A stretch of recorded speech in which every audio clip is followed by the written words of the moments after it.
on avait eu un petit souci. Le souci était au niveau du chargement, comment on appelle ça? Le chargement de la vue. Donc du coup, j'ai eu à corriger le problème. J'ai eu à corriger le problème en fait. Donc comme j'avais déplacé les dossiers, image là directement dans users, ou du moins le fichier, je l'avais déplacé, ce qui fait que la structure de mon dossier ici où il y avait les vues avait un souci. Mais par contre, ce qu'on avait, c'est qu'on avait créé une boîte de dialogue, on avait créé une classe utilisateur, on avait bien les deux méthodes, c'est-à-dire on avait l'ajout, on avait l'affichage. Voilà. Et ici, la navigation, on avait créé ça. Donc du coup, pour le moment, qu'est-ce que j'ai fait? Dans le contrôleur, cette navigation que j'ai mise ici, après je vais vous mettre le code, je pense que c'est déjà dans la vidéo. Donc ce qu'on avait fait, on avait créé un code ici, un bouton, voilà, ce bouton-là. Du moins, cette méthode-là, c'est la méthode qui va nous permettre de charger une nouvelle fenêtre. Donc, si on veut charger cette fenêtre liste utilisateur qui se trouve dans View, donc on va envoyer ce fichier à la fonction changer fenêtre et ici, il va changer la fenêtre. Maintenant, depuis Hello, parce qu'on n'a qu'un seul contrôleur pour l'instant, depuis Hello, qu'est-ce que je fais? Au niveau de voir liste, j'ai créé du moins un bouton. J'ai créé un bouton auquel j'ai associé l'action, c'est-à-dire la méthode que j'ai décorée par fxml qui permet de nous rediriger vers la page. Donc ici, vous voyez que sur ce bouton, to list user, si je reviens ici dans le contrôleur, c'est bien cette méthode-là qui sera appelée et qui fera appel à navigation changer fenêtre. Ce qui fait que si je compile,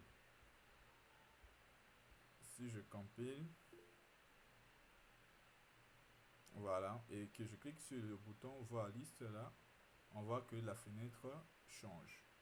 Voilà, donc c'était juste ça. J'ai juste recréé le projet et je n'ai pas modifié ces structures de ressources. Oui, il y a une personne qui veut poser une question directe. On va le terminer. Est-ce que vous pouvez revenir sur la fonction changer fenêtre? D'accord. C'est celui-là qui parle ou bien c'est une autre personne? C'est moi. Ah ok, d'accord, puisque tu as levé la main. D'accord, ça marche.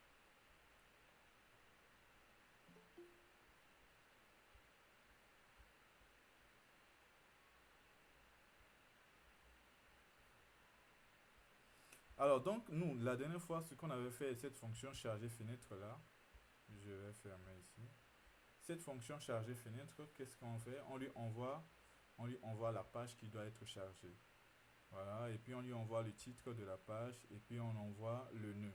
Alors chaque objet que nous on met en général sur nos informations là-bas, comment on appelle ça là? Que ce soit les textes, en fait, chaque chose qu'on crée, en réalité, ce sont des nœuds en réalité. Ici. Voilà.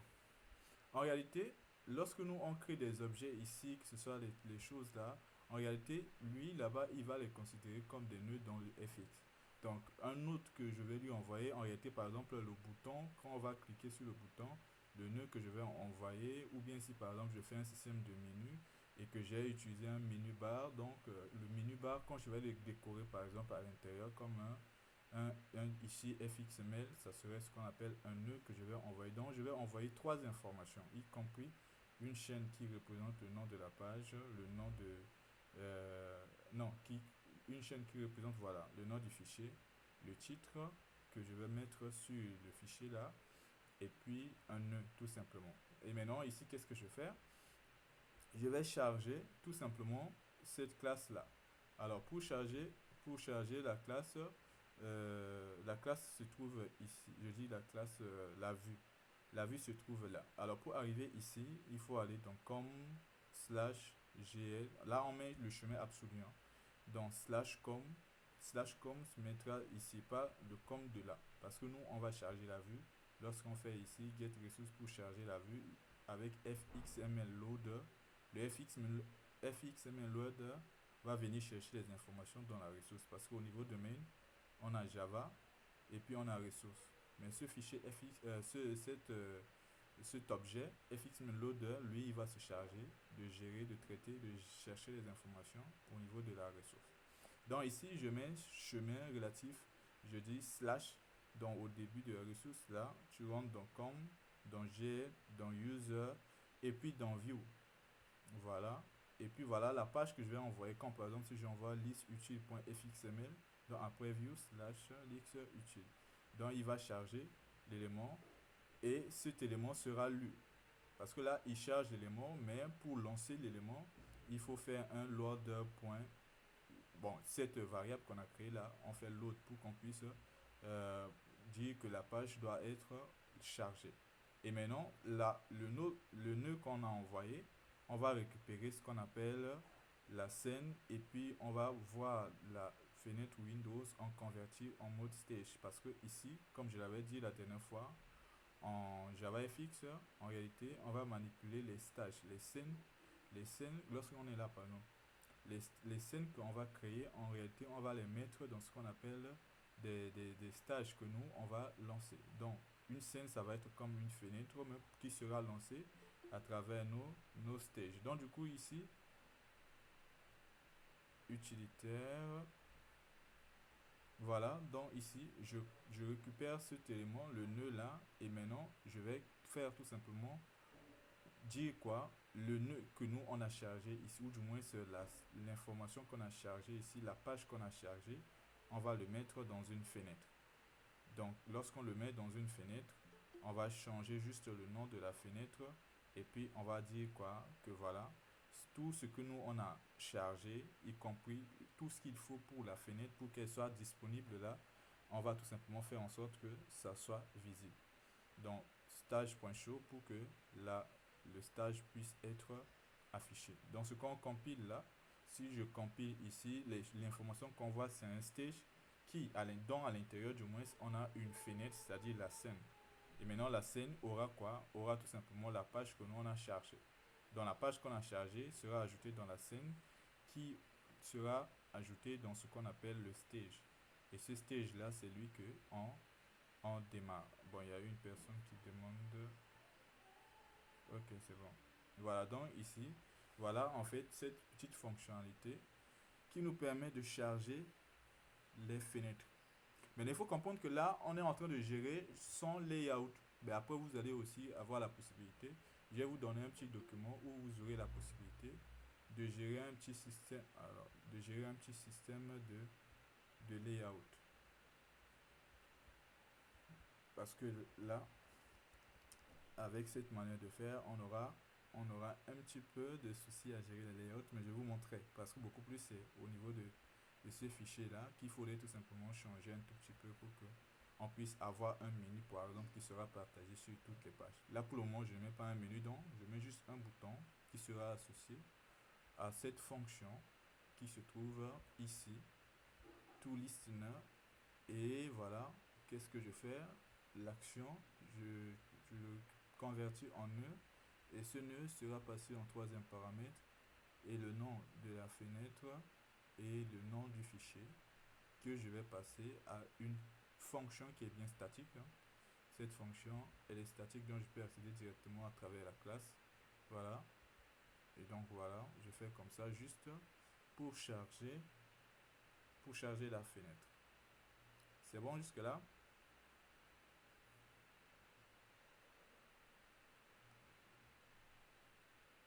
Celui qui m'a posé la question tout à l'heure.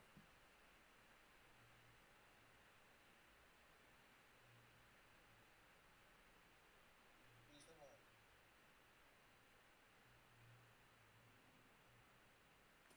André Charles a essayé de m'appeler là. Vous ne m'entendez pas là-bas?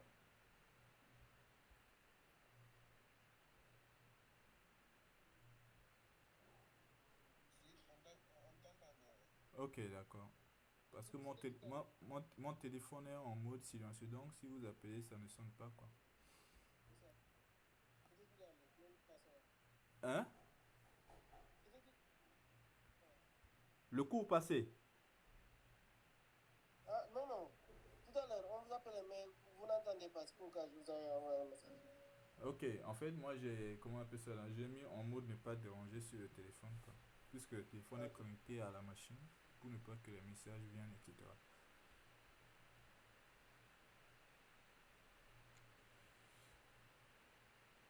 Bon, jusque-là, c'est bon.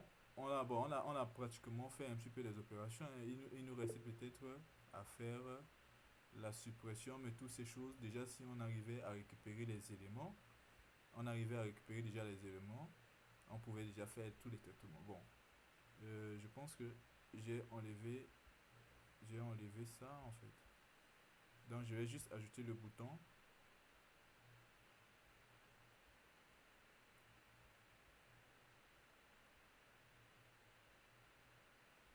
Hmm,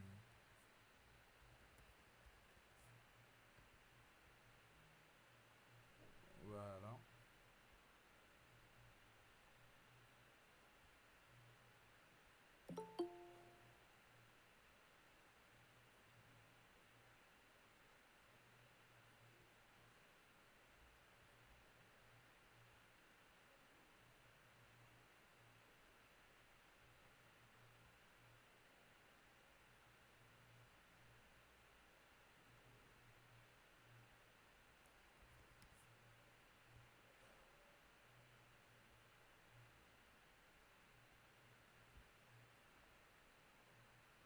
Comme je l'ai dit tout à l'heure, je vais vous donner après un document pour la gestion des layouts.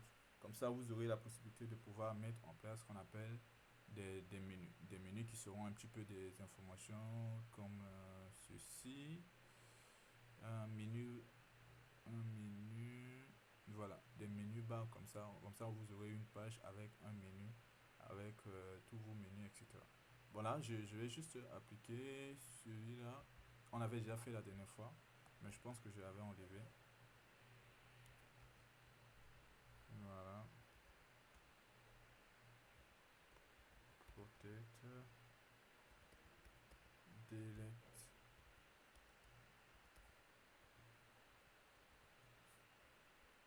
user. Ok.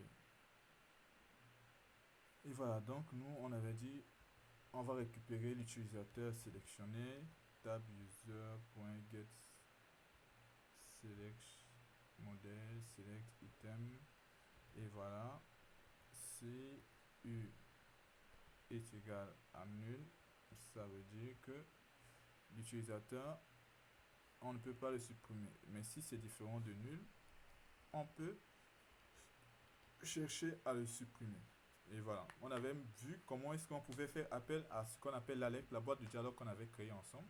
On avait envoyé le type d'alerte, on avait envoyé, ça c'est quoi, le titre, et puis le message. On crée une alerte, on modifie le titre, le header texte, le contenu, et puis on l'affiche. Voilà, donc ici, on avait dit que ici, on allait créer une alerte. Mais comme c'est pour une suppression, cette alerte là-bas ne va pas nous retourner quelque chose. On avait dit qu'on devait créer une nouvelle alerte. Et cette alerte doit être une alerte de confirmation. Et voilà. Alerte.set title suppression. Alerte.set content text. Voulez-vous supprimer? Bon, après on peut afficher l'information de l'utilisateur. Alerte.set header text. On n'a pas besoin d'un header text. Et puis, voilà. Pour qu'on puisse lancer l'information, on va créer une variable optionnelle. Voilà. Bouton type. On avait créé un btn est égal new est égal alerte point. Et puis on affiche show and await pour récupérer le résultat. Alors, qu'est-ce qu'il dit ici?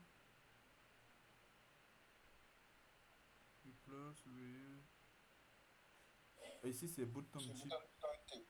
Oui, oui, oui. ça. Voilà. Donc, pour ce bouton type, on vérifie.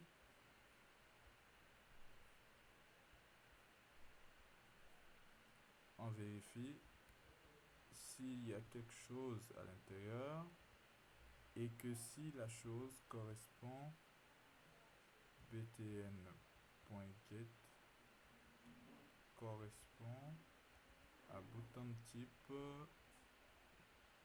si c'est OK, une confirmation, else.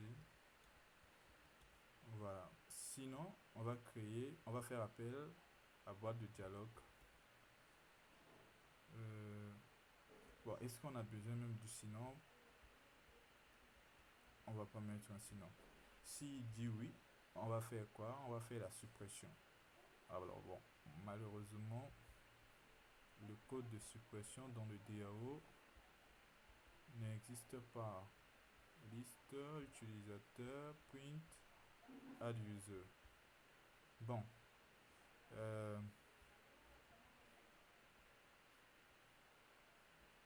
Repository. Truc.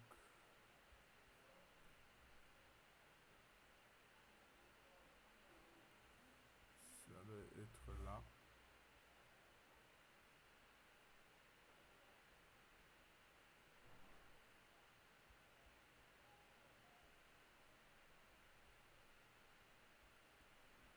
Voilà.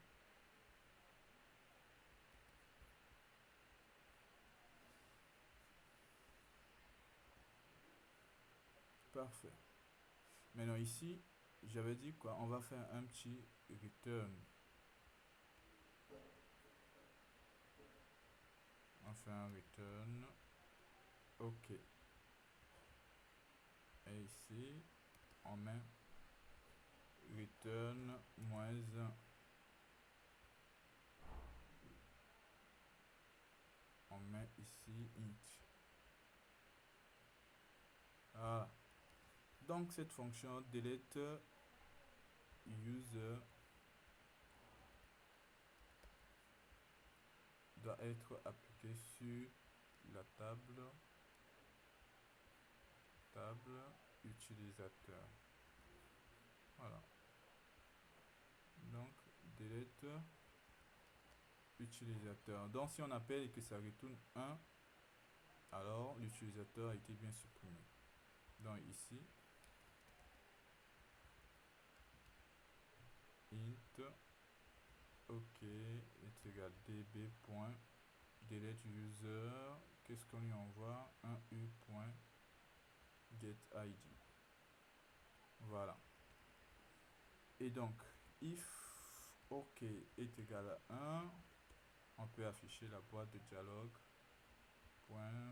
Message box alert type titre message. Alors donc ici alerte confirmation.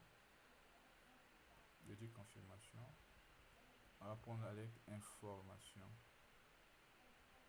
Voilà. Titre. Bien. On va dire suppression si on veut. Et le message supprimer.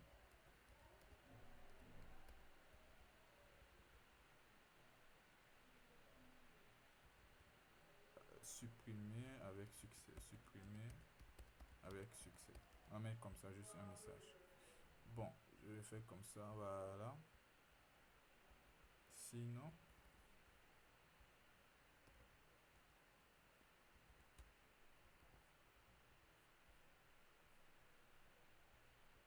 on va dire erreur de suppression.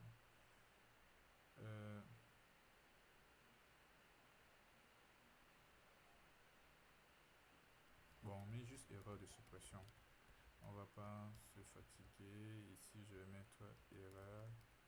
Ici, c'est point erreur. Et voilà. On teste ça. Et puis après, on va passer à autre chose.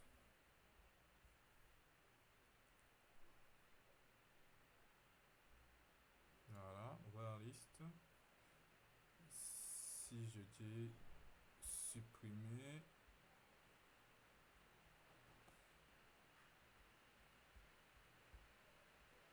Alors, si je dis supprimer, là, il y a un souci.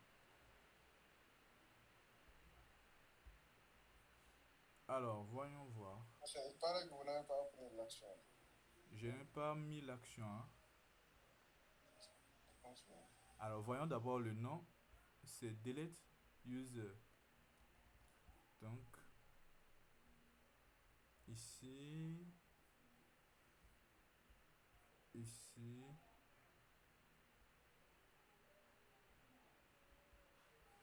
allons-y, ici, bouton, suppression, c'est là. Ok, on met l'action.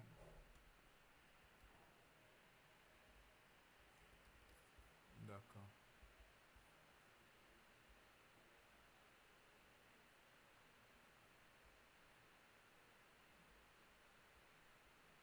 Voulez-vous supprimer? Ok, suppression avec succès. Voilà. Donc là, ça marche. Sauf que la page n'est pas rechargée. Voilà. Bon, la dernière fois, en fait, je vous avais dit, hein. Bon, je pense qu'il y avait une personne qui m'avait dit, et on avait fait ça. Normalement, ça marchait. Si la suppression a été effectuée, on fait appel. Je pense que c'est initialise, hein. On fait appel à initialise. Mais après, j'ai dit qu'il faut créer une autre fonction plus simple. Par exemple, vous dites charger la table, vous ne mettez pas initialiser. Parce que faire appel à initialiser, c'est pas du tout bien. Ok. Voulez-vous supprimer, annuler? Voulez-vous supprimer? Oui. Supprimer avec succès. Ok, parfait. Voilà.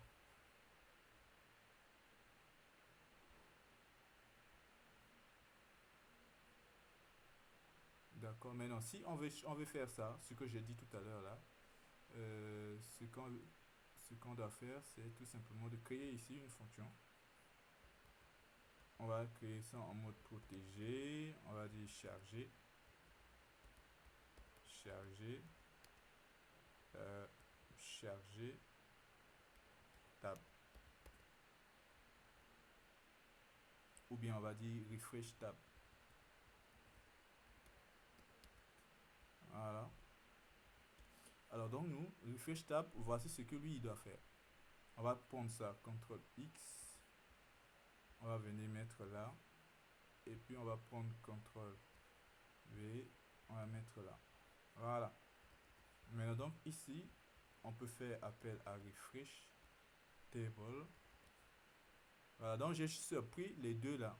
Chargement, récupération des données, c'est-à-dire des utilisateurs, et puis l'ajout dans le table view. Je l'ai mis dans recharger. Et ici, au lieu de initialise, voilà, il faut faire très attention avec la fonction initialise. On va faire refresh table. Voilà.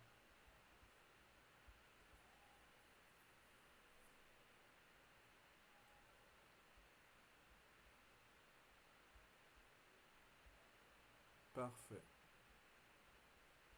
Là, c'est bon. Ok, donc jusque là, normalement, c'est bon. Après, pour la modification, je pense que je vais vous laisser, vous allez vous débrouiller pour gérer la modification. Mais non, quand même, j'avais prévu pour que vous compreniez aussi. Si vous voulez ajouter, Parfait. oui, Donc, si je comprends pas, si je comprends bien, c'est les listes observables qui font l'action de recharger les données. non, les observables listes, ce n'est pas eux qui recherchent les données. L'observable list, c'est le type de liste que comprend le table view. Tu vois, le table view là, le table view, celui qui est lié à la table directement qui se trouve au niveau de l'utilisateur. C'est une table des utilisateurs, on est d'accord. Ça vient du Java FX. Maintenant, donc, ça veut dire que cette table d'utilisateurs, il faut lui donner une liste des utilisateurs. Sauf que le Java simple, le Java de base qu'on utilise, la liste, c'est souvent le liste, je dis le liste, liste Java utile. C'est Java utile liste on a l'habitude d'avoir en Java simple. Mais ici, Oui, voilà, maintenant ici, ce table view va avoir une liste, mais cette liste ne doit pas être une liste de Java utile. Ça doit être une liste de Java FX. Tu vois? Maintenant, la liste de Java FX, c'est celui-là, le observable list là. ok. Tu vois? Donc, ici, il faut comprendre que TableView aura besoin d'une liste, mais une liste JavaFX, c'est-à-dire une table view. Maintenant, comme nous en Java, on a une liste simple. Cette liste, on convertit en table view, en observable list, avant de lui donner ici, parce que celui-là ne prend qu'un observable list, quoi. C'est-à-dire une liste JavaFX, je veux dire. Donc ici, ça c'est la liste observable qui est ajoutée dans le table view.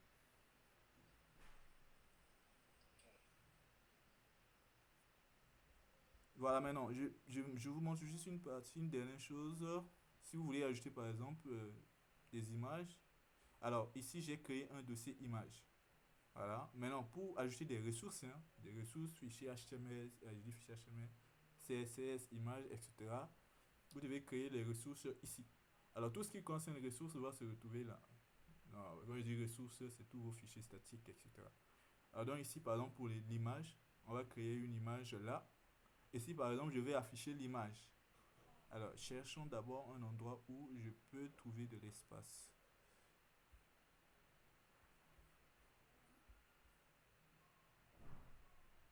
Bon, je vais faire monter le bouton là un peu. Alors lui, il refuse de bouger.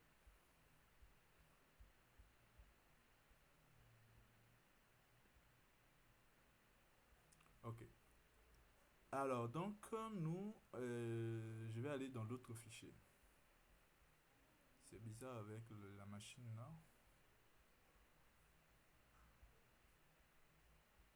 Je vais diminuer un petit peu cette table.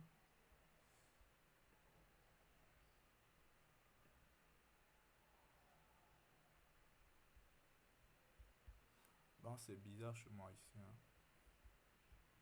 Je sais pas c'est quoi. Quand je commence à lancer énormément de choses, j'ai un petit souci. Là, je suis en train de cliquer, mais rien ne se passe. Switch, command, ok. Voilà.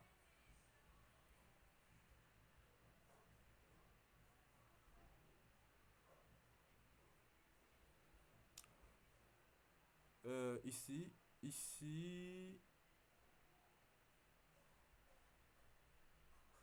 on va chercher image, image. Bon, on va prendre media view. Non, on va prendre image view. Prenons image view. Donc, si je prends image view, je mets ici. Si je vais afficher une image dans ce image view là,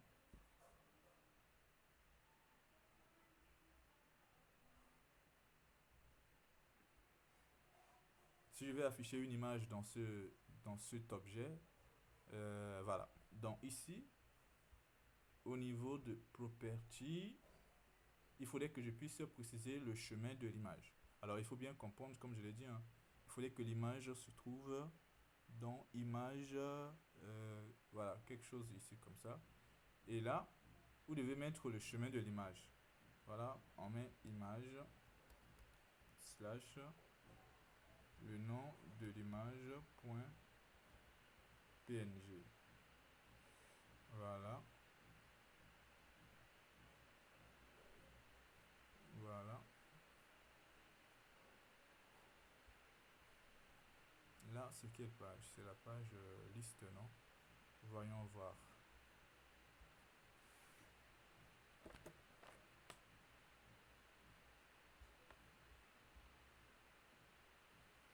Attention, attendez une seconde.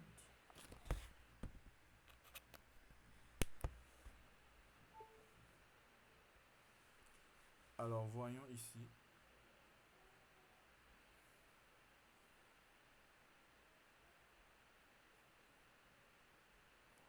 ajouter texte, table view.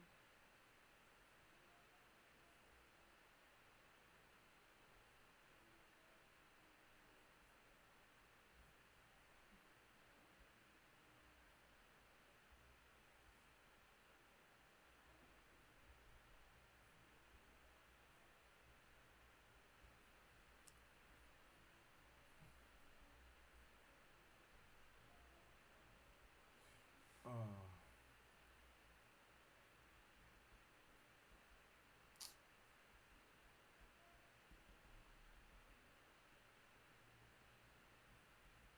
Non, la vidéo c'est en ligne sur YouTube. Ou bien tu n'as. Merci. Toutes les vidéos sont sur YouTube en fait. Bon, là, je n'arrive pas à faire ici l'ajout de l'image là, mais normalement chez vous, lorsque vous avez le image view, vous pouvez juste sélectionner l'URL ici. Vous mettez le nom du dossier et puis le nom du fichier, ça marche. Mais moi, depuis ici, j'essaie, ça ne marche pas. Donc, qu'est-ce que je fais? Bon, j'ai démarré la vidéo, hein. Donc, dans le image view, je viens ici, j'écris le code. Ça va être fastidieux, mais bon, voilà. On écrit l'image. Alors, de toutes ces manières, vous n'aurez pas forcément à utiliser toutes ces choses-là, mais ça dépend. Lorsque vous aurez besoin de faire ça, ici, vous devez le faire. Donc, dans l'URL, vous mettez arrobase, le nom du dossier. Et alors, j'ai pas de slash ici, par contre. Et ensuite, EM3. Voilà. Maintenant, si vous voulez augmenter les auteurs, etc., les tailles, vous pouvez utiliser ici, hein. Vous avez ici les play eyes, width, etc., que vous pouvez utiliser. Les fix width, tout ça. Mais nous, on va juste afficher l'image. Voilà. Voilà, donc l'image, elle est là. L'image, elle est là. L'image peut être ajoutée. Et voilà. Maintenant, maintenant, qu'est-ce qui se serait? Je vous montre juste une dernière chose. Mais j'espère que ce scene builder va marcher quand même. Oui.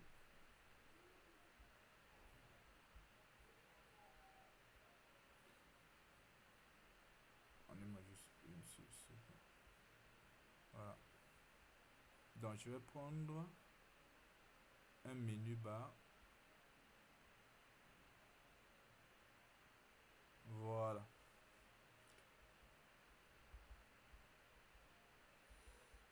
Ok.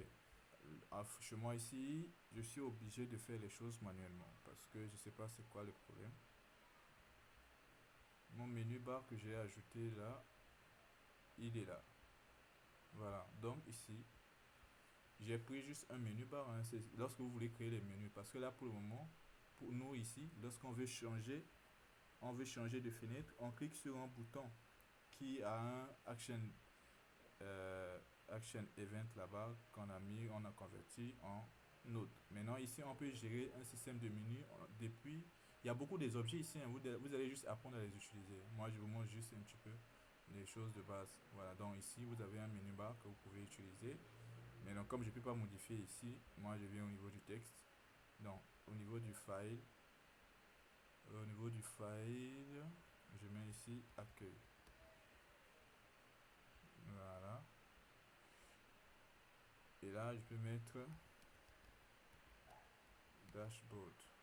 Ici, je vais mettre par exemple utilisateur. Et ici, je vais mettre liste.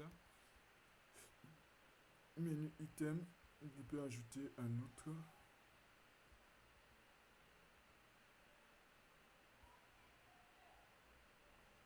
Ajout, etc. Et ici, on va mettre par exemple produit, add, ajout. Voilà, maintenant revenons ici sur SceneBuilder. Les choses sont là. Si je compile, avec le menu là, vous aurez la possibilité de faire ça. Vous allez voir, voilà, des choses comme ça. Vous avez un petit système de menu. Au lieu qu'on puisse utiliser le bouton là, vous pouvez utiliser par exemple ici sur utilisateur, liste pour aller sur la page liste, ajout pour aller sur la page ajout. Mais dans ce cas, qu'est-ce que j'ai déjà fait? J'ai juste récupéré un menu bar que vous voyez là. Moi j'ai des problèmes avec ma page SceneBuilder. Donc je pars au niveau du texte. Dans le menu bar, qu'est-ce que j'ai? J'ai les menus, c'est-à-dire ceux qui seront affichés au principal. Et puis les menus items qui sont tout simplement euh, des sous-menus en fait. Donc ici, menu principal, utilisateur à l'intérieur. Si on clique, on a liste, ajout, on peut mettre toutes les opérations que nous on veut. Voilà, maintenant ce qui se passe c'est quoi? Supposons que je vais dire quoi? Tout à l'heure j'ai lié un bouton à... C'était quel bouton? C'est ce bouton voir liste là. Ce bouton voir liste, soit il est en bas, soit il est en haut. Et ouais, c'est ça. Donc je l'ai associé à toList user sur onAction. Maintenant, ici, je vais créer aussi un lien avec liste là. Voilà, je vais mettre ici un onAction. Voilà. ToUser, toList utilisateur, on va mettre 1. Bon, ça n'existe pas. On va aller créer. Voilà. Dans le contrôleur. Je vais chercher toList user déjà. toList user, il est là. Je vais mettre ici 1. Voilà. Donc si je mets comme ça, si on utilise un système de menu, si c'est un système de boutons, dès que vous avez un bouton, lorsque vous faites un clic sur le bouton, l'action qui est envoyée à listener, c'est un nœud que vous pouvez convertir, etc.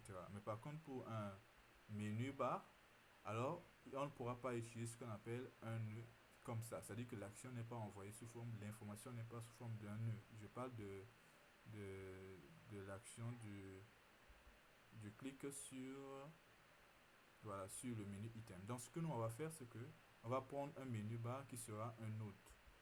Alors donc ici je vais faire ça. Je vais créer juste un menu bar fxml menu bar menu. Alors ça, ce menu là, je vais mettre menu B de type menu bar. Il faut savoir que tout à l'heure nous, au niveau de la vue là-bas, c'est bien un menu bar qu'on avait pris, hein. Si je viens sur SceneBuilder, ce qu'on avait pris tout à l'heure, ce qu'on avait pris, c'est bien, il est où? C'est bien un menu bar, celui-là. Celui-là, c'est bien un menu bar. Donc, j'ai juste créé dans le contrôleur une variable de type menu bar. Et ce que je vais faire, c'est que je vais venir ici, là, et ce menu bar, il est là. Voilà. Je vais faire un fxid et je me donne le nom du menu bar. Et dans le contrôleur, au lieu que j'envoie le nœud là, ici, note que j'avais pour event, ici c'est le menu bar tout simplement que j'envoie. Mais ce menu bar lui-même, c'est un nœud. Ce menu bar qu'on a créé ici, avec fxml là, c'est bien un nœud. Alors donc, testons tout simplement ça vite fait.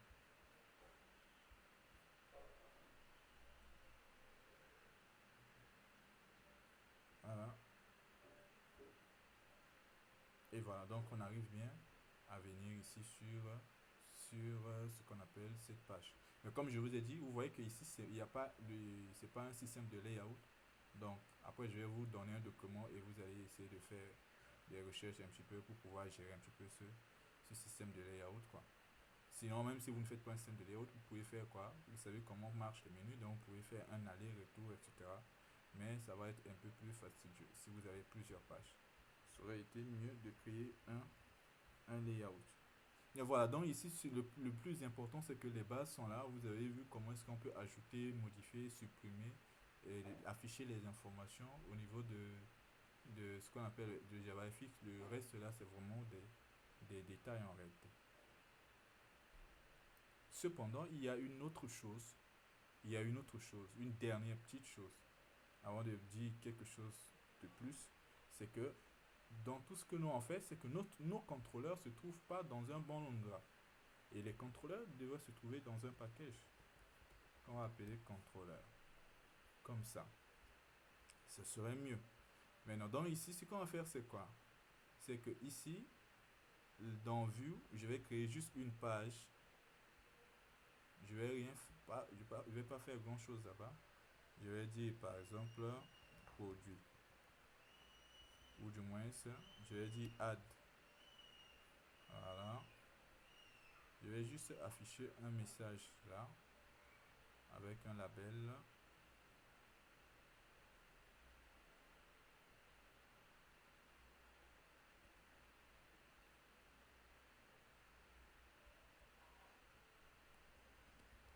Welcome on the board.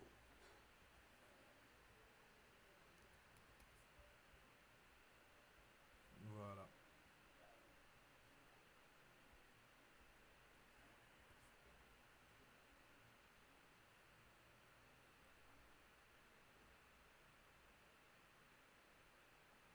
Voilà, donc l'idée c'est tout simplement de dire quoi?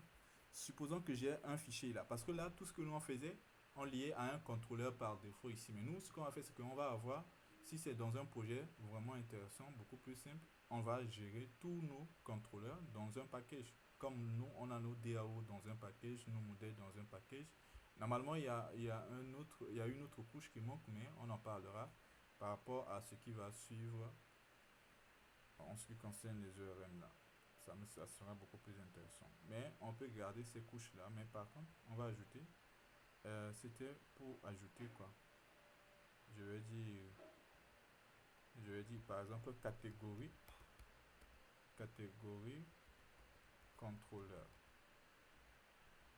Dans l'utilisateur, on peut créer aussi.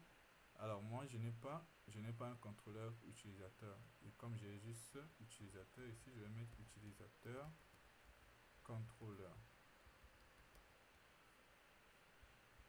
Voilà. Maintenant, donc, ce qui se passe, c'est quoi? À chaque fois que vous créez vos fichiers FXML, n'oubliez pas que dans le texte, là, il faut lier un contrôleur. Et voilà, donc ici, on va lier GL. D'habitude, on liait les deux autres fichiers, là, on liait avec Hello Controller. Mais cette fois-ci, on a un contrôleur dans un package contrôleur. Donc, on peut aller là-bas, lier ce contrôleur. Et voilà. Maintenant, ce qui se passe, c'est que on va ajouter un ici.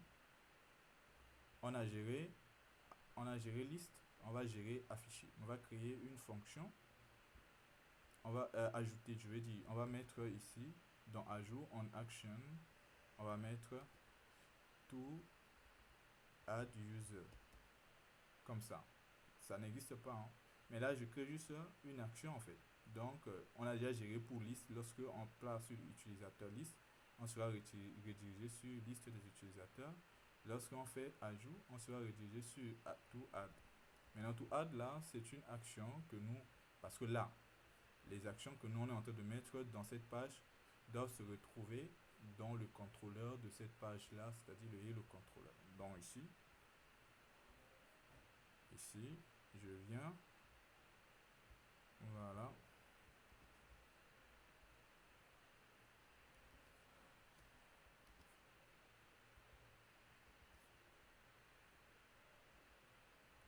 Voilà. Maintenant, le nom de la page, ça va être add.fxml. Alors ici, ça va être ajout d'utilisateur.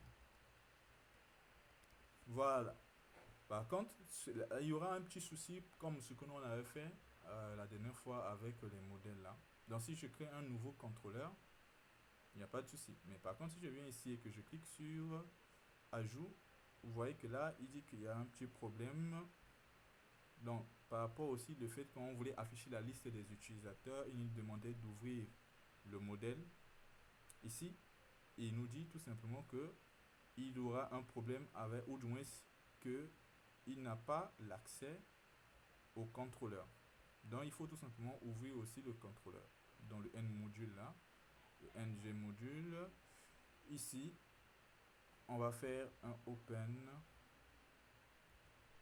com.gl.user.controller to javafx ml.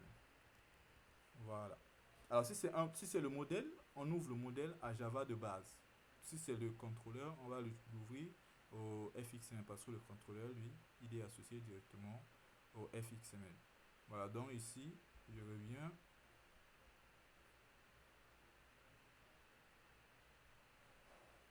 Voilà, ce qui fait que là, si je fais ajout, on est venu sur welcome on the board. Et ce welcome là, c'est bien un fichier qui se trouve là, mais qui n'est pas lié au contrôleur et le contrôleur. Mais le contrôleur qui se trouve là-bas se trouve ici. Et le contrôleur. Si vous voulez même, si vous voulez, vous pouvez créer par exemple quelque chose que, pour être sûr, on va aller dans le contrôleur. Pour être sûr que c'est ce contrôleur qui manipule le fichier, on va faire décorer fxml et puis on va faire private label. On va mettre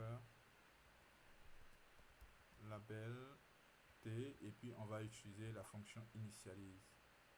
Donc protected void. Bon, initialize, je pense que je vous avais montré le rôle de cette fonction. Ce qu'on va faire, c'est que le label là, on va le lier à ce label là. Il y a un label là. Voilà. Donc ici, je vais mettre, voilà.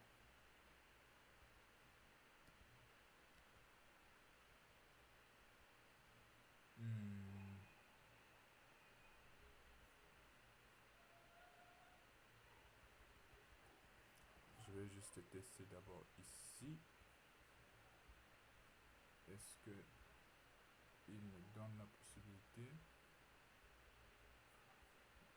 Bah non. Oui, non, ici. Je vais prendre bien le nom.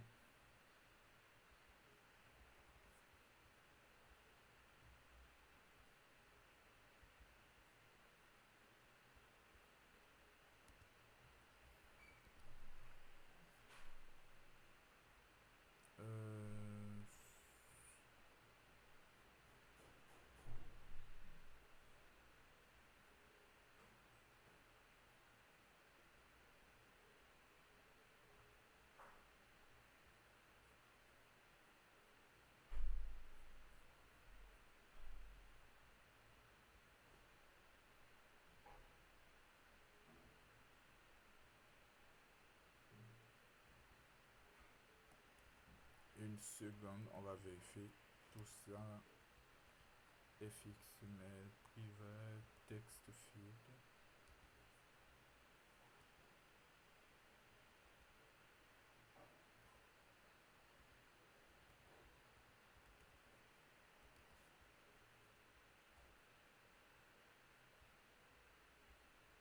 On va vérifier celui-là. Je vais d'abord ici au niveau de la vue.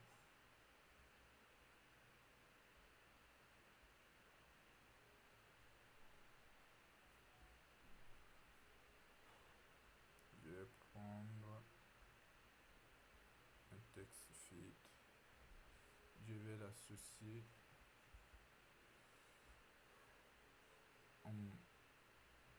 Il ne vient pas. Ok. Mais non. Venons ici, il est là. fxid. Le contrôleur.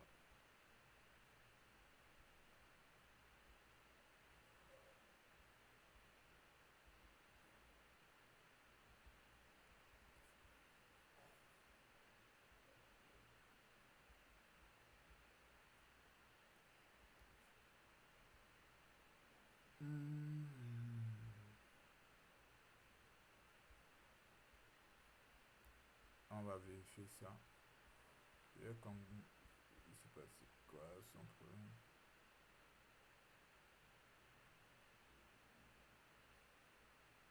Alors, je ferme, je reviens. Est-ce qu'il souligne toujours l'erreur?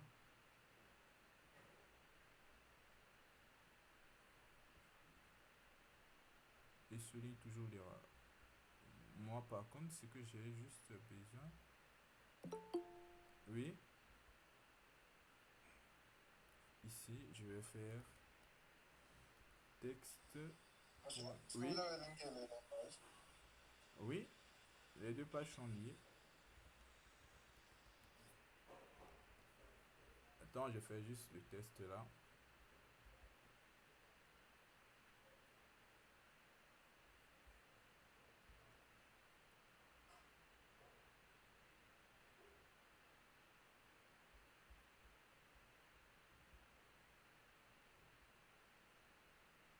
Alors, il n'arrive pas à le voir.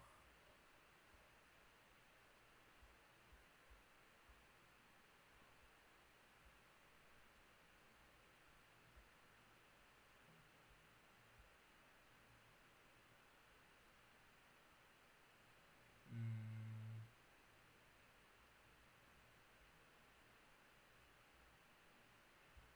Alors, voyons ici juste quelque chose. Au niveau de View.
Alors, attendez.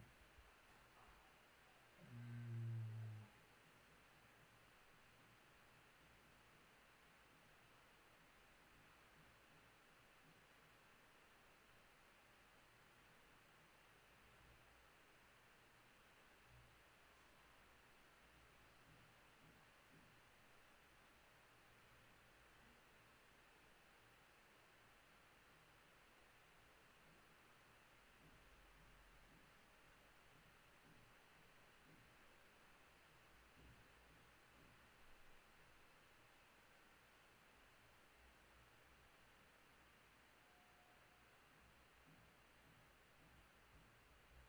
Alors, c'est bizarre pourquoi il ne voit pas l'attribut.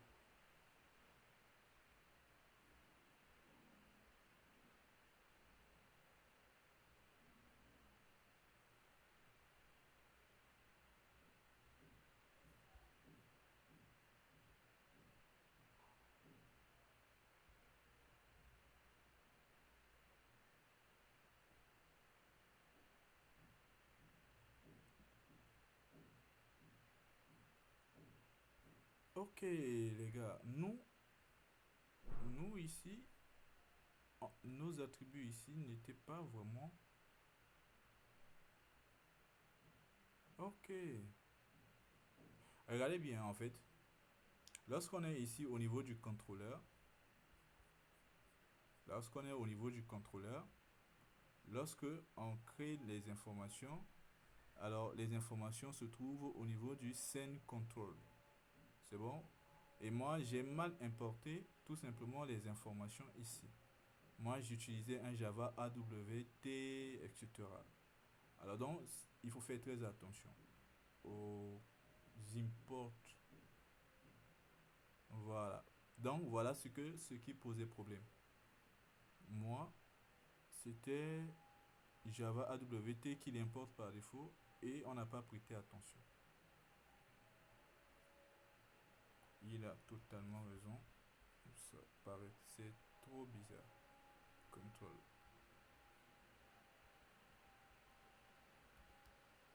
Voilà.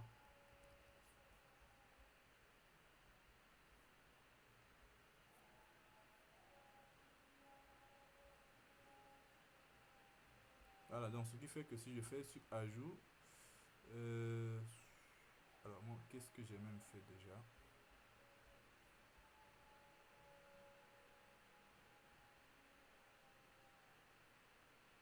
Hmm,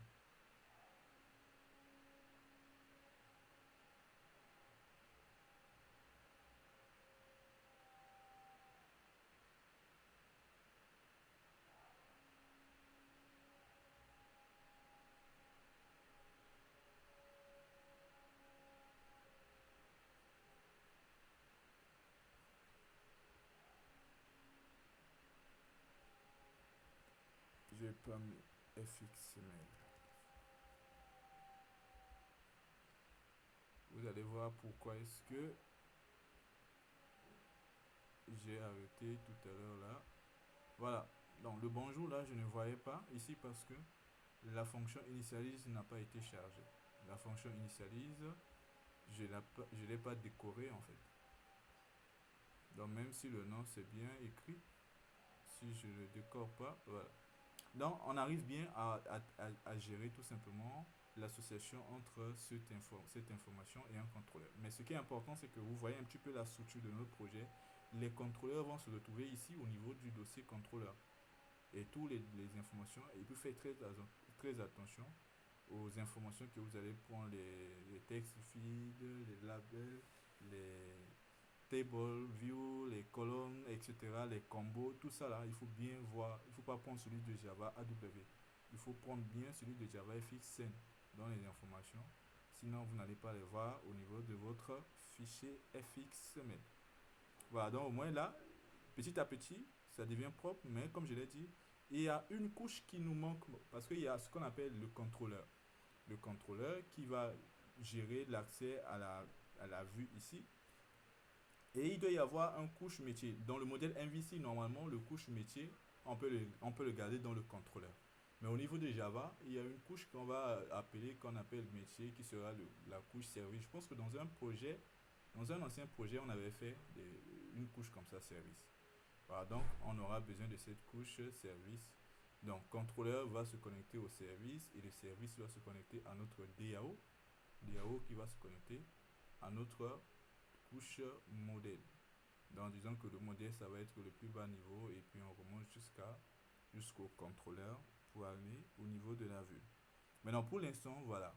Pour l'instant au moins on a un petit peu notre structure du projet et puis on a vu un petit peu la communication entre les pages. Hein. On a vu déjà comment est-ce que les choses peuvent marcher. On peut changer de fenêtre, ajouter des notifications, gérer un petit peu les choses. Maintenant après vous pouvez gérer un petit peu les exceptions d'une manière beaucoup plus personnalisée. Bon, jusque-là, est-ce que c'est bon?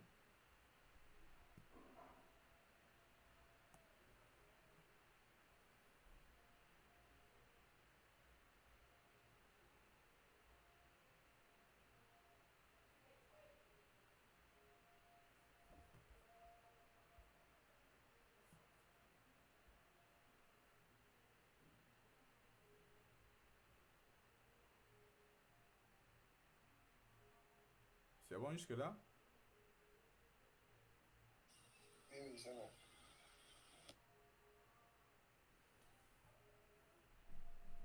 Voilà, maintenant, il y a une chose. Là, ce qu'on va faire, je pense que par rapport au projet que je vous avais demandé de faire, vous avez, vous devez créer des modèles, tous les modèles possibles, et puis après, vous allez créer chaque DAO, etc. Et voilà, chaque information dans vos DAO, vous devez ajouter, modifier, etc.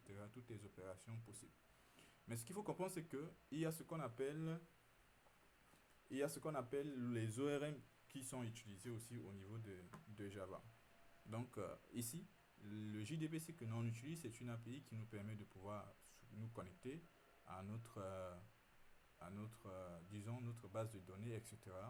Maintenant, si plus tard on veut changer le système de base de données, on veut utiliser par exemple Mongo ou bien Postgres, on veut utiliser quelque chose de différent de MySQL. Si on regarde le JDBC, on sera obligé de modifier beaucoup de choses.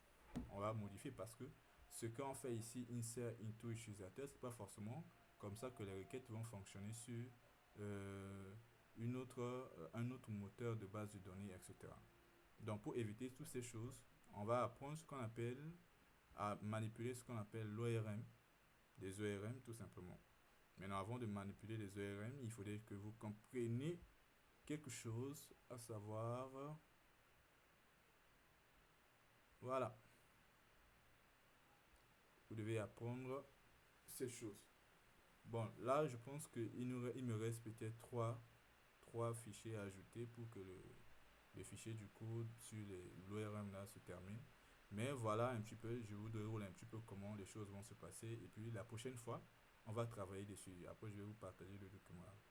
Donc l'idée, c'est qu'on va utiliser ce qu'on appelle un JPA qui va être quelque chose qui va nous permettre de gérer la connexion à la base de données. Mais celui-là, c'est beaucoup plus une interface. Et vous savez, c'est quoi le rôle de l'interface? Lorsque vous avez une interface, il faudra quelque chose qui l'implémente et c'est celui qui l'implémente là qui va donner un petit peu les détails de comment les choses vont marcher. Et le GPA, c'est ça en fait. Le GPA, c'est une spécification qui va nous permettre de pouvoir gérer les accès à la base de données, mais tout simplement pour qu'on puisse arriver à un résultat où, lorsque plus tard on veut changer notre système de gestion de base de données, qu'on n'ait pas à réécrire toutes les lignes, mais qu'on puisse modifier tout simplement par exemple, le driver tout simplement, et puis tous nos codes restent intacts. Comme lorsqu'on a un add user comme ça, ici on ne va pas faire insert, into, etc. On écrira une requête qui sera universelle pour tous les autres moteurs de base de données et il y aura peut-être juste un changement lorsque on devrait passer de MySQL à MongoDB, on n'aura pas à tout écrire. Donc, JPA, c'est une spécificité, la spécification, tout simplement, l'interface qui nous permet de, de gérer un petit peu les accès. Mais cette interface nous donne tout simplement les méthodes nécessaires, sauf que ne nous donne pas comment les travaux seront faits. Et c'est les implémentations de JPA comme Hibernate là qui seront les frameworks qui vont dire vraiment, quand on dit ajouter, voici comment est-ce qu'on fait pour ajouter, etc. Voilà. Donc ils vont faire un petit peu le mapping relationnel, mapping objet relationnel. Et nous, on va apprendre celui-là qui est le plus répandu, à savoir l'Hibernate, qui est l'ORM. Hein. Donc c'est une implémentation du GPA. GPA, c'est la spécification, et puis Hibernate, c'est l'ORM, qui est l'implémentation tout simplement de JPA. Et donc, depuis ce fichier-là, je déroule tout simplement le fichier. Après, on fera la pratique. Après, donc, je fais ici. Voilà, donc ici, voici nous, ce que nous on est en train de faire. Lorsqu'on a une application, qu'est-ce qu'on fait? On utilise directement JDBC pour pouvoir nous connecter à la base de données. Et dans les JDBC, voici les choses que nous on a l'habitude de faire. Toutes ces requêtes-là, on est obligé. Il n'y a pas une relation directe entre nos tables et puis notre base de données, c'est-à-dire notre table qui se trouve dans la base de données et nos classes qui se trouvent au niveau de nos fichiers. Et avec les ORM, on aura tout simplement à faire ce qu'on appelle le mapping relationnel, tout simplement mapping objet relationnel, pour éviter d'écrire énormément de lignes de code comme ce qu'on est en train de faire là. Et donc, ça, c'est la première manière de pouvoir nous connecter. C'est-à-dire ici, nous, on veut que notre application se connecte à une base de données, un SGBD, on peut utiliser JDBC. Et la deuxième manière, c'est de pouvoir utiliser JPA. Mais sauf qu'on ne va pas utiliser le JPA directement. Ce qu'on va utiliser, c'est ce qu'on appelle une implémentation. Il y a plusieurs implémentations du JPA. Et celui-là, le plus répandu et plus utilisé, c'est le Hibernate. Donc, l'ORM Hibernate qu'on va apprendre, c'est lui qui va gérer tout simplement le mapping objet relationnel. Je pense que vous avez peut-être commencé ce cours-là au niveau de en tout cas développement web là-bas. Donc du coup, c'est ça le même principe, hein. On va faire tout simplement faire en sorte qu'on puisse lier nos classes directement à nos tables. Et plus tard même faire d'une manière à être peut-être même automatique, en faisant que si on a des classes, ces classes-là, si elles doivent être représentées dans la base de données, si ça n'existe pas dans la base de données, que ça soit créé, ou bien que si ça existe déjà, que ça ne puisse pas être créé en mode mise à jour, etc. Mais que lorsqu'on a une entité, on aura toutes les informations possibles sur l'objet. Et donc, on n'aura plus à écrire toutes ces choses-là. Il n'y aura pas une séparation entre notre table et notre classe. Mais il faut comprendre que dans ce qu'on appelle les ERM, les choses les plus simples, c'est le fait de savoir comment est-ce qu'on peut créer, par exemple, une classe pour le mapping relationnel objet. Créer une classe, c'est beaucoup plus simple que créer une table. Mais la chose qui serait un peu plus compliquée, ce serait de comment est-ce qu'on peut faire pour faire des associations. Parce que si c'est une table dans la base de données, vous avez la possibilité facilement de faire ce qu'on appelle des clés secondaires pour faire des liens, des relations euh, entre vos tables. D'habitude, ici en Java, vous faites, ou bien en programmation en objet, vous avez l'habitude de faire des héritages, etc.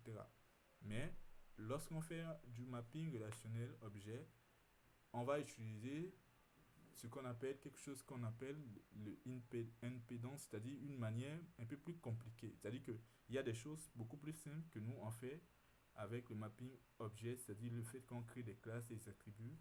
Et ce qui sera beaucoup plus compliqué, c'est maintenant les relations entre ces classes-là qui sont mappées. Et là, c'est là qu'il y aura un petit peu, voilà, pas de difficulté, mais il y aura un petit travail tout simplement à faire pour pouvoir comprendre comment, lorsqu'on fait des relations, ou du moins le mapping objet relationnel, on va faire dire quoi, telle classe comme par exemple catégorie ou bien utilisateur lié au rôle, comment est-ce qu'on fait. Ce sera un petit peu plus, voilà, un petit peu plus, voilà, compliqué que par rapport à ce qu'on fait si on était dans une table. Mais lorsque vous le pratiquez une fois, deux fois, trois fois, ça devient beaucoup plus simple. Et voilà, donc ici, comme on va utiliser Hibernate qui est une implémentation du JPA, on aura à utiliser ces informations. Et le plus important, c'est celui qui est en rouge là. L'Entity Manager, ça va être un objet qui va être l'interface de la communication. Avec celui-là, on aura la possibilité d'ajouter, supprimer, modifier, etc. au niveau de la base de données, gérer des transactions. Bon, déjà, il se base principalement déjà sur la notion des transactions. Il se base principalement sur la notion des transactions, mais vous avez la possibilité de pouvoir activer l'auto-commit, quoi, mais par défaut, il n'est pas auto-commit. On voyait que lorsqu'on faisait du JDBC par défaut, il y avait du auto-commit là. On était obligé, si on veut faire de la transaction, de désactiver ce qu'on appelle l'auto-commit. Après, on fait des transactions, on fait des démarrer, on enchaîne les requêtes. Et voilà, si tout est bon, on commit, sinon on fait un rollback avec JDBC. Mais avec celui-là, par défaut déjà, il gère, il désactive l'auto-commit. Maintenant, vous aurez la possibilité quand même de le faire, d'activer l'auto-commit. Mais le fait de le désactiver par défaut, c'est déjà une très bonne chose. Ça nous permet d'éviter pas mal de situations. Et donc, ici, ça c'est juste un exemple d'utilisation plus tard, hein. Lorsque vous avez une entité manager comme ça, vous créez une variable qui sera comme ça, entity manager de ce type-là. Qu'est-ce qui va se passer si vous faites .persist? Ça veut dire tout simplement que vous voulez ajouter. Alors donc on n'aura pas à écrire tous nos requêtes, prepare statement, ajouter des informations, execute, update, toutes ces choses-là en une seule ligne. Donc dès qu'on a un produit, on fait juste entity manager .persist là. Tout ce qu'on faisait, les requêtes, insert into, toutes ces choses-là se trouvent déjà là. Et là, ce qui est bien, c'est que ce n'est pas juste pour des bases de données relationnelles. Ça pourra être pour d'autres types de bases de données. Ça veut dire qu'on pourra l'utiliser pour énormément de choses. Et donc, ça ne se limite pas juste à une requête SQL, mais ça peut prendre n'importe quel plus tard système de gestion de bases de données. Et donc, persiste, on va apprendre après les autres méthodes. Par exemple, ça, query, lorsqu'on fait ici, voilà, on crée une requête et qu'on fait juste donc c'est en deux lignes. Ce qu'on a fait en deux lignes là, on a sélectionné des produits et puis on a récupéré la liste des produits. Ça, c'est ce que nous avons l'habitude de faire lorsqu'on fait prepare statement et puis on fait un select, voilà, etc. Ou après on a l'habitude de créer par exemple un result set et puis voilà, on fait un while, on crée utilisateur est égal new utilisateur, on ressort toutes les informations dans l'utilisateur on ajoute dans la liste, et après on retourne la liste. Toutes ces choses-là, on n'aura que deux lignes avec l'ORM pour faire tout ça. Donc on a juste à faire ça et puis on aura. Et donc on apprendra un petit peu ces choses. Et voilà, malgré tout ça, lorsqu'on fait ces choses-là, lorsqu'on fait persiste, normalement si on crée par exemple un DAO de produit, lorsqu'on fait persiste, ou du moins une fonction qui permet d'ajouter le produit, qu'est-ce qu'on fait? On va envoyer ce qu'on appelle une variable ou bien une information de type produit. Ça veut dire qu'on aura besoin du DAO, de catégorie DAO de l'utilisateur, etc. Et voilà, pour éviter ça aussi, après, on peut créer ce qu'on appelle une interface qui peut avoir ces informations-là en sorte que ce soit générique. Mais toutes ces choses-là, on va le voir pendant la prochaine séance, Inch'Allah. Voilà, donc il faut juste comprendre que là, GPA, ça va être une interface qui nous permet de gérer un petit peu ce qu'on appelle le mapping. Mais les ORM, c'est-à-dire les implémentations, vont être Hibernate, Toply, Eclipse, il y en a beaucoup. Hein. Et là, ici, on ne parle que de mapping objet relationnel. Il y a beaucoup de types de mapping. Hein. Il y a des mapping objet, etc. que vous pouvez faire. Mais nous, ici, on va parler de l'ORM, c'est-à-dire on va apprendre à utiliser JPA. Mais non, moi, je vais faire le cours en gardant tout simplement nos projets JavaFX. Parce que l'idée, c'est quoi? C'est qu'on peut, on peut utiliser JPA dans presque tous nos projets. Donc, on peut utiliser au niveau de Java FX, on peut utiliser au niveau du Java Web, etc., etc. Mais nous, comme on est au niveau de Java FX, on a vu comment est-ce qu'on peut se connecter avec JDBC. On va voir comment est-ce qu'on peut se connecter avec JPA, mais on apprendra tout simplement tous les concepts qu'il faut comprendre sur le JPA. Donc, les choses qu'il faut faire, les détails qu'il faut maîtriser, etc. Voilà.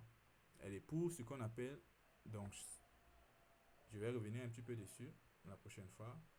Pour pouvoir faire ce qu'on appelle le JPA, on aura besoin de cette dépendance-là. On aura besoin de Hibernate, c'est-à-dire l'implémentation du JPA. On aura besoin de MySQL si on veut se connecter avec une base de données MySQL, bien sûr. Et puis on aura besoin de celui qui va gérer la persistance lorsqu'on va créer des entités, que ces entités soient liées automatiquement à nos tables, qu'on appellera plus tard, bon, voilà, des, des Java Bean ou du moins des classes persistantes, on va dire classes persistantes, c'est beaucoup plus simple comme ça. On aura besoin de ces dépendances. Maintenant, j'ai mis ici les étapes à suivre pour pouvoir intégrer du JPA dans n'importe quel projet, disons JavaFX. Donc, l'idée, c'est d'abord de comprendre comment fonctionne JPA. Et si vous comprenez comment fonctionne JPA, l'intégration, ce n'est pas quelque chose de très compliqué. Dans n'importe quel projet, c'est beaucoup plus facile d'intégrer du JPA. Mais nous, d'abord, on va apprendre à vraiment comprendre comment fonctionnent ces interfaces-là. Comment ça fonctionne, comment on fait les ajouts, etc. etc. Voilà, je vais finir. Comme je l'ai dit, il me reste trois fichiers à ajouter. Si je finis, je vous partage ça. Et vous allez lire avant qu'on ne puisse se retrouver la semaine prochaine. Bon, par la grâce de Dieu, le mercredi prochain, ce serait mieux qu'on fasse le cours en ligne parce que moi, je n'aurai pas de cours à Easy là-bas. Tous les classes sont en examen, donc du coup, je ne pourrais pas aller juste faire le cours du soir à cœur massage. Non. Donc, ce qu'on va faire, c'est que pour ce mercredi-là, on va faire le cours aussi en ligne. Maintenant, s'il y a des gens qui veulent qu'on fasse le cours en présentiel, on va changer d'heure. Parce que 18h à 21h, ça va être très compliqué. Surtout pour moi aussi de revenir ici sur Dakar. Bon, est-ce que vous avez des questions? Monsieur, Yes. Pour le projet là, n'est-ce pas, vous avez demandé qu'on, dans l'autre projet, on le fait en JavaFX, n'est-ce pas? JavaFX, c'est-à-dire que ce que je vous avais demandé de faire sur JDBC, Oui, oui, vous devez le transformer.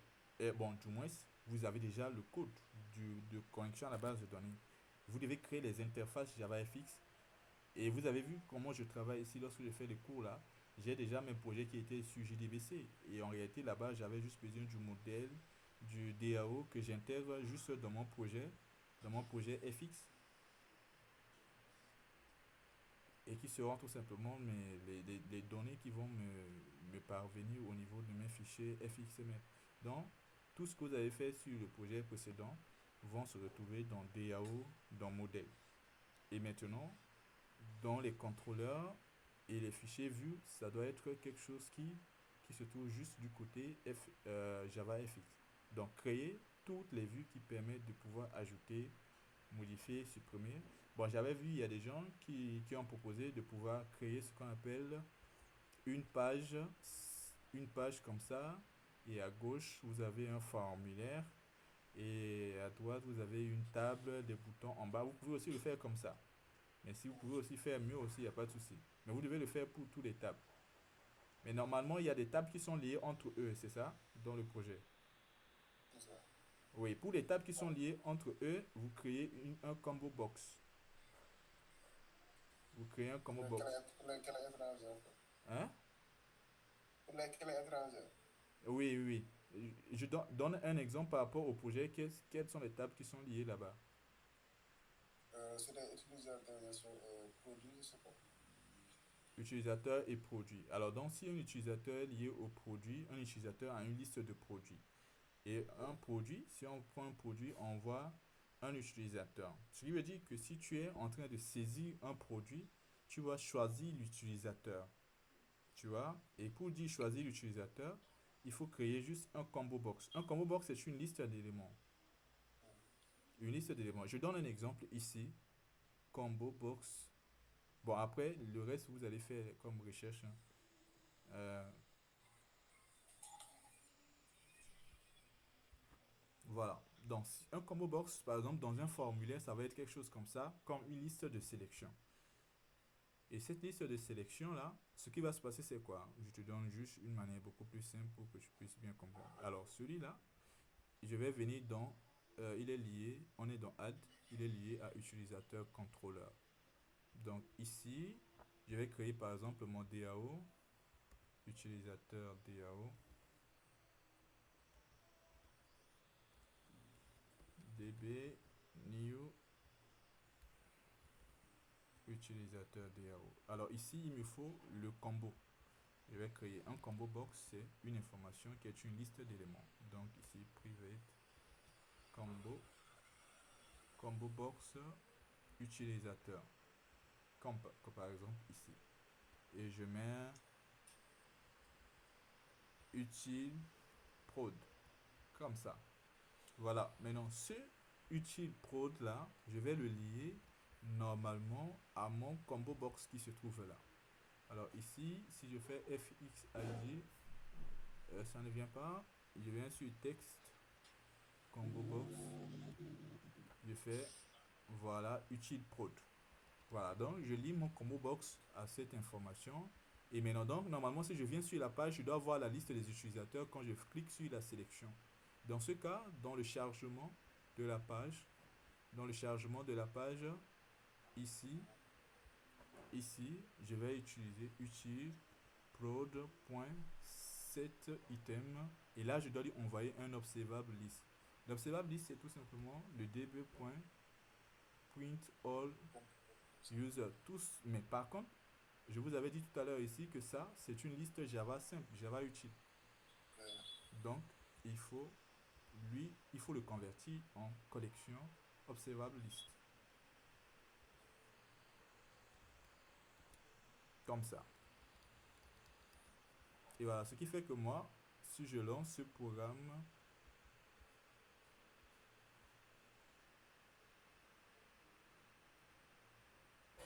si je pars sur ajout, Si je clique ici, tu as normalement la liste des personnes. Alors, ici, pourquoi la liste ne s'affiche pas? Parce que le combo, lui, il va détecter une méthode qui nous permet d'afficher les informations. Cette méthode est la suivante. Donc, dans utilisateur, il faudrait que tu puisses avoir une méthode. Alors, qu'est-ce que j'ai mis là-bas tout à l'heure? Euh, j'ai mis utile. Point. Alors, non, non, non. Oui, c'est vrai. Mais dans utilisateur, vous devez déjà, avoir ce qu'on appelle la liste des utilisateurs. C'est bon? Je vais dire, vous devez avoir la méthode toString. C'est important. ToString là, pour avoir, vous pouvez faire juste clic droit hein. Dans vos classes, vous pouvez générer la méthode toString. Voilà, vous générez votre méthode toString. Ça va être la manière dont les informations seront affichées, tout simplement. Voilà, donc si tu génères une méthode toString, ça veut dire que dans le combo, lorsque tu vas dérouler, tu verras cette information utilisateur, etc., etc.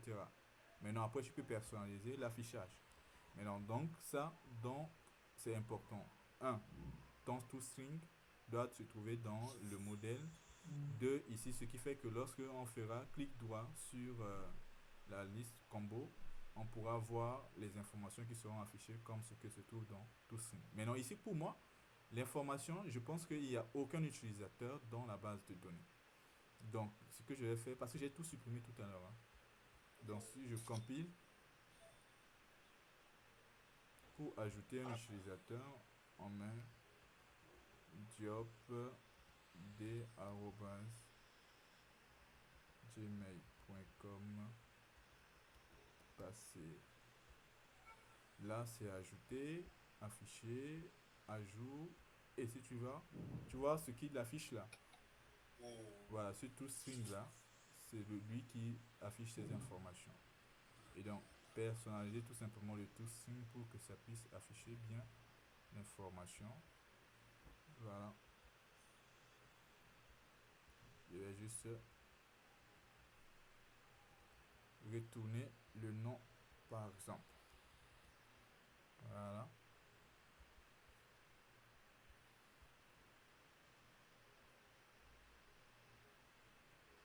On va ajouter un deuxième bar b gmail.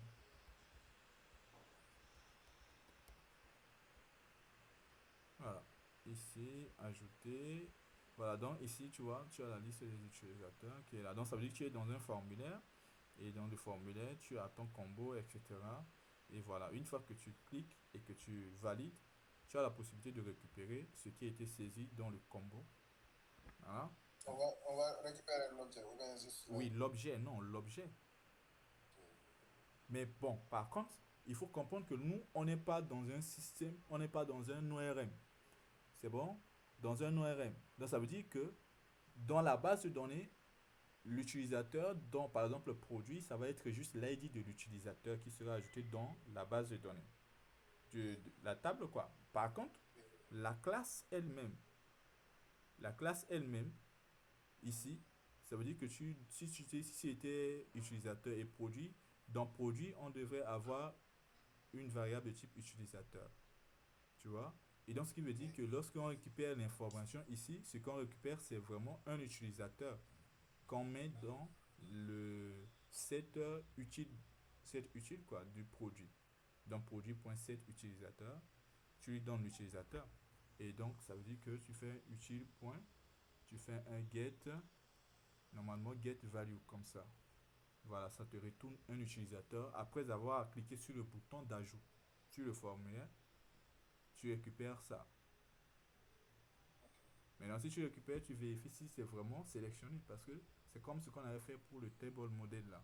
Est-ce que l'utilisateur a sélectionné l'information? Si oui, ça retourne l'information, sinon ça retourne nul.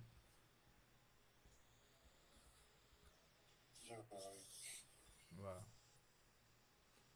Mais vous devez faire toutes ces choses-là, normalement, d'ici le mercredi, Inch'Allah. Maintenant, je vous donne un fichier qui va vous aider. J'ai créé le fichier j'ai créé le fichier. Alors, ce fichier-là, ça va vous montrer comment. C'est pas celui-là.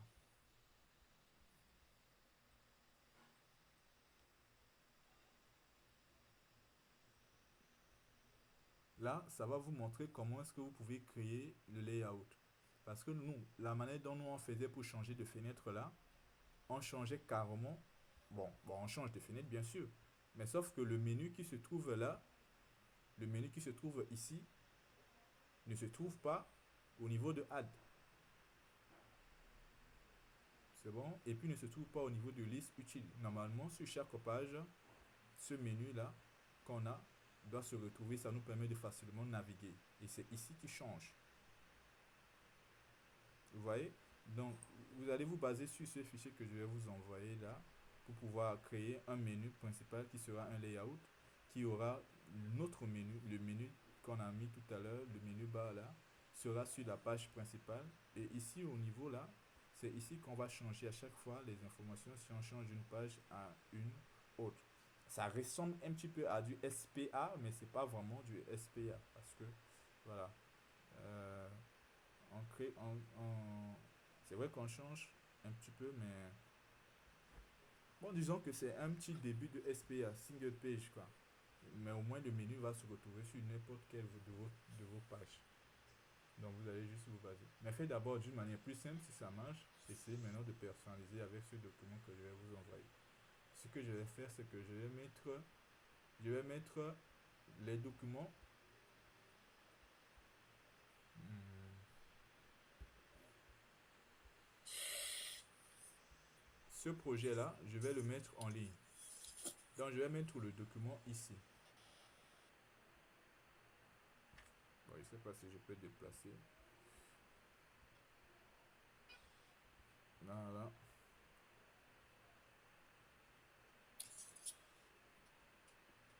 Mais non, par contre, pour le Hibernate là, bon, je peux vous donner quand même une version, la version qui n'est pas encore complète là. Là, c'est juste l'ajout que j'ai ajouté dans le fichier. Mais après, je vais ajouter carrément toutes les opérations CRUD. Voilà. Donc, je vais pousser ça après. Donc, vous aurez toutes les informations. Et voilà. README, je vais voir qu'est-ce que je vais mettre là-bas.